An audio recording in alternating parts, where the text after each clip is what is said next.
Haven't we all agreed to try free samples at the deli at some point, only to end up buying a whole package of the product afterward? Or started a free trial to then purchase the full version of the software? These scenarios are no exception, but actually a common tactic that's being used a lot in marketing and sales. But how do these small commitments influence our buying decisions? In this video, we'll explain the foot in the door technique, its application in marketing and sales, and how you can leverage it to gain more customers.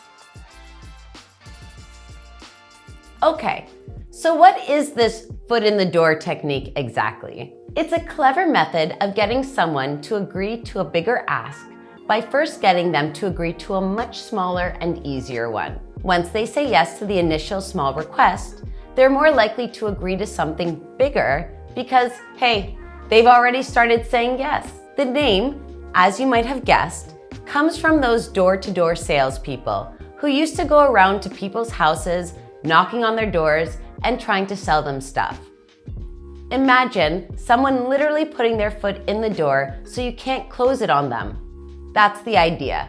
They're in, and now it's hard to say no to whatever comes next. Now, let's look at how the foot in the door technique is being used by companies and how you can use it to acquire more customers and grow your business. Free trial.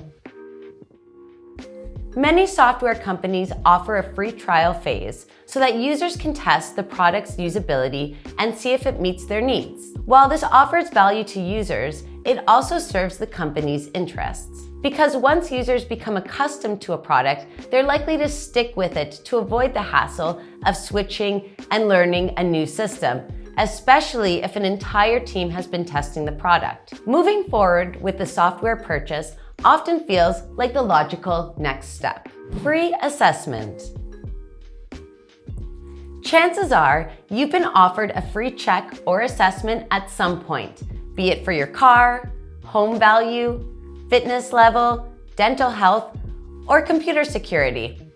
The free assessment tactic is used frequently by car repair shops, real estate agencies, IT service providers, and other businesses in the hope that you'll hire their services based on the recommendations they gave you in their free evaluation.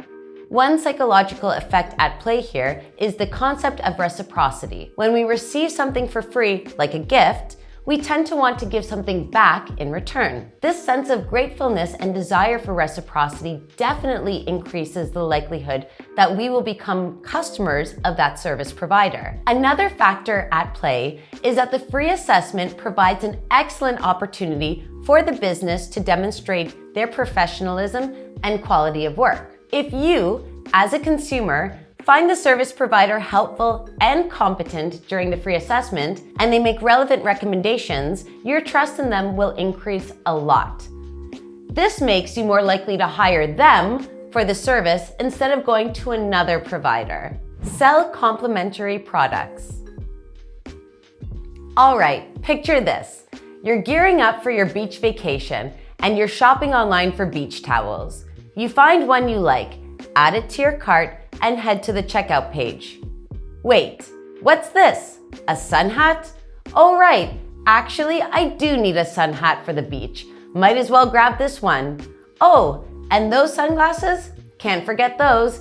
Definitely need them too. And before you know it, you've bought more items than you originally planned. The online store smartly suggested products that complement what you're already buying at the right time. The idea behind the complementary product strategy is simple. Make it super easy for customers to pick up additional items that you know they need based on the main product they came to buy. And just like that, you're likely to sell 2 or 3 products instead of just one. Make them say yes. We all like to present ourselves in a good light, and we want people to perceive us in a positive way, don't we?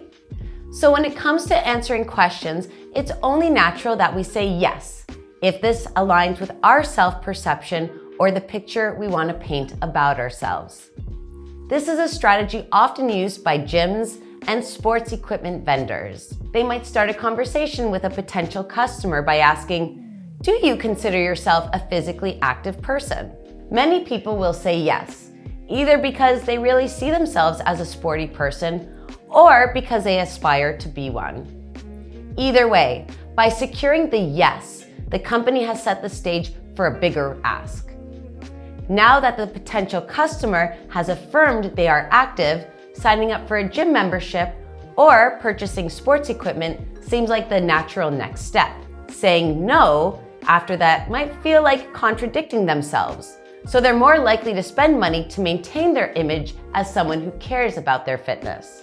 So, now that you know what the foot in the door technique is and how it can be used in marketing and sales, think about how you could apply it in your business. Can you offer a free trial phase or a free evaluation to your prospects? How about free, relevant resources like white papers, ebooks, or educational videos? Also, think about what complementary products you could offer alongside your main products. Are there any recommendations you could display on the checkout page to encourage more purchases?